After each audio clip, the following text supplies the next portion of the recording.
নমস্কার বন্ধুরা, সুমির এসেলে আপনাদের সবাইকে স্বাগত। আশা করি সকলে সুস্থ আছেন, ভালো আছেন। আজকে বানাবো বেগুনের রায়তা।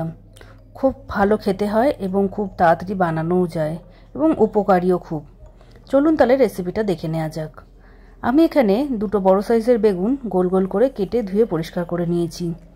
এবার এই বেগুনগুলোর মধ্যে দিয়ে দেবো লবণ। আমি এখানে হাফ চামচের মতন নুন দিয়েছি, সাথে দিয়েছি হাফ চামচ হলুদ গুঁড়ো। নুন আর হলুদ দিয়ে ভালো করে বেগুনগুলোকে মাখিয়ে নিয়ে 5 থেকে 7 মিনিটের মতন রেখে দেবো, যাতে বেগুনের থেকে জলটাও বেরিয়ে আসে এবং নুনটা ভালোভাবে বেগুনের মধ্যে ঢোকে। খুব ভালো করে নুন আর হলুদ মাখিয়ে নেওয়ার পর রেখে দিয়েছি। এদিকে কড়াইতে বেগুন ভাজার জন্য বেশ খানিকটা তেল নিয়েছি। তেলে এবারে অল্প অল্প করে বেগুনগুলো দিয়ে হালকা লালচে করে ভেজে নেব। খুব বেশি কড়া করে ভাজবো না, জাস্ট উল্টে পাল্টে একটু হালকা কালার ধরলে সেই পর্যন্ত ভেজে নেব। আমি এখানে গোল গোল করে কেটে নিয়েছি বেগুনগুলো। আপনারা চাইলে কিন্তু লম্বা করে কেটেও বেগুনগুলোকে ব্যবহার করতে পারেন, সেটাও খেতে ভালো লাগে। এছাড়া সরু যে বেগুনগুলো আছে সেই দিয়েও কিন্তু এই রান্না বেশ ভালো হয়।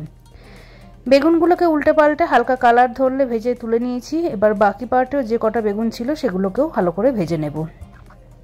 আমার এই রেসিপি যদি আপনাদের ভালো লেগে থাকে তাহলে অবশ্যই একটা লাইক করতে ভুলবেন না, কমেন্টসের মাধ্যমে জানাবেন। আর আপনি যদি আমার নতুন বন্ধু হয়ে থাকেন তাহলে চ্যানেলটিকে অবশ্যই সাবস্ক্রাইব করে পাশের বেল আইকনটিকে ক্লিক করে দেবেন। বেগুনগুলো সমস্ত কটা ভাজা হয়ে গেছে। এখানে নিয়ে নিয়েছি টক দই। আমি এখানে 200 গ্রাম টক দই নিয়েছি এবং প্যাকেট দই নিয়েছি আমুলের।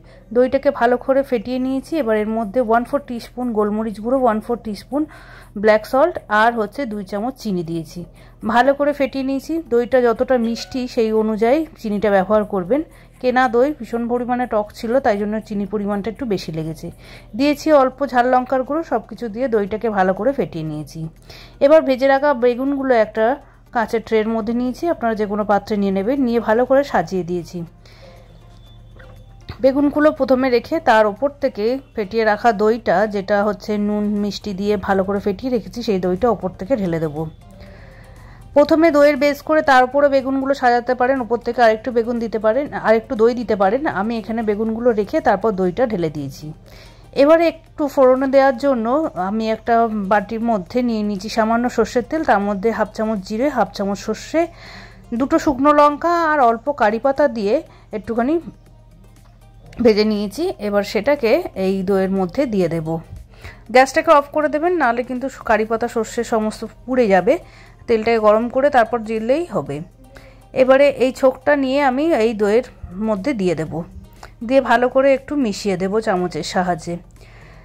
বেশ কিছুক্ষণ রেখে দেবো, 5 থেকে 7 মিনিট। এই অবস্থায় রেডি হয়ে যাবে বেগুনের রায়তা। রুটি, পরোটা কিংবা ভাত সব কিছুর সঙ্গেই এই বেগুনের রায়তা খেতে ভালো লাগে।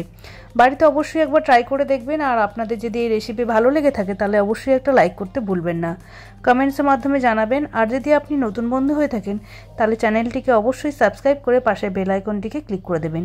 এই রান্নার রেসিপিটি যদি আপনারা বাড়িতে ট্রাই করেন, ছবি সহ আমাকে আমার কমেন্টসে জানাতে ভুলবেন না। আজকের মতন এতটাই। পরবর্তী আবারও কোনো ভালো রান্নার রেসিপি নিয়ে হাজির হব। সবাই খুব ভালো থাকবেন, সবাইকে খুব ভালো রাখবেন। নমস্কার।